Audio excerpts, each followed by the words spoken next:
There I was, a nice young MG-driving white girl from Hollins, whose mother was urging her to join the Junior League, working on Broad Street in Newark, not far from the riot-torn ghetto. It was an eye-opening experience.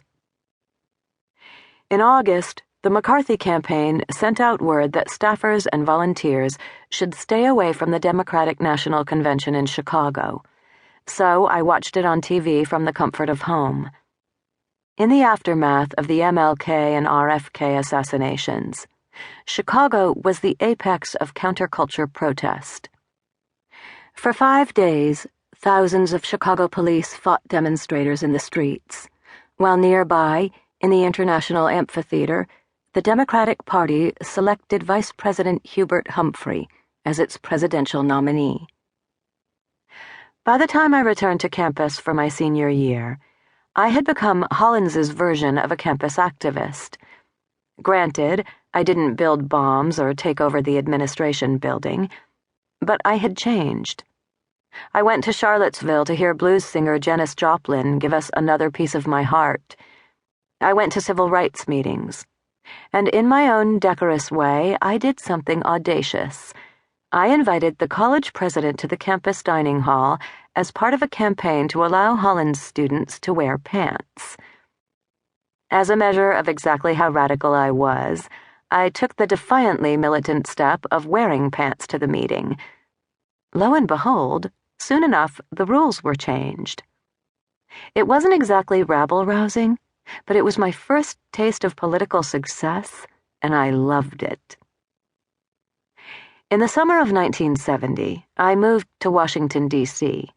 I had learned about a new nonpartisan grassroots citizens lobby called Common Cause that focused on campaign finance reform, election reform, accountability, and the media. I arrived when the organization was just 6 months old. Our first goal was to end the Vietnam War.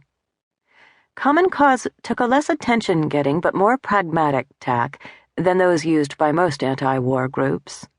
Its goal was to cut off the federal funds that allowed the war to continue. My job was to oversee a small army of volunteers to mobilize public pressure on senators and representatives to pass our agenda. We didn't have the money that the special interests had, but we had created a new kind of organization as a counterweight, a citizens' lobby that harnessed the voices of ordinary Americans.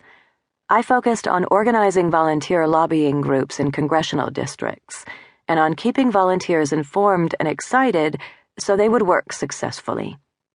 In addition to our anti-war efforts, we initiated campaign finance reform legislation to limit how much money individuals and organizations could give to candidates, to make those contributions public, and to establish an independent organization to oversee campaign financing.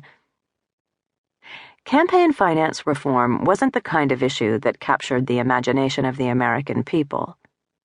But it soon became clear that our work was part of something much bigger. In 1971, Common Cause sued the Democratic and Republican parties, asserting that both parties were ignoring the Federal Campaign Practices Act of 1925. In response, Congress quickly passed the Federal Election Campaign Act to increase disclosure of campaign contributions. The law went into effect on April 7, 1972, just as the new presidential season got underway. The names of the Republican donors soon turned out to have enormous historic value. The reason? 3 months later, on June 17, 1972, 5 men paid by Nixon's Committee to Re-elect the President, aptly shortened to CREEP, broke into and entered the headquarters of the Democratic National Committee in the Watergate complex in Washington. Over the next 2 years, as the Watergate scandal unraveled on national TV, the names of those donors became essential to following the money, which was the key to getting to the bottom of the entire scandal. And the reason those names became public was that Common Cause sued CREEP, thereby forcing it to reveal who had contributed millions of dollars, much of it cash literally stuffed into suitcases and satchels. As a result,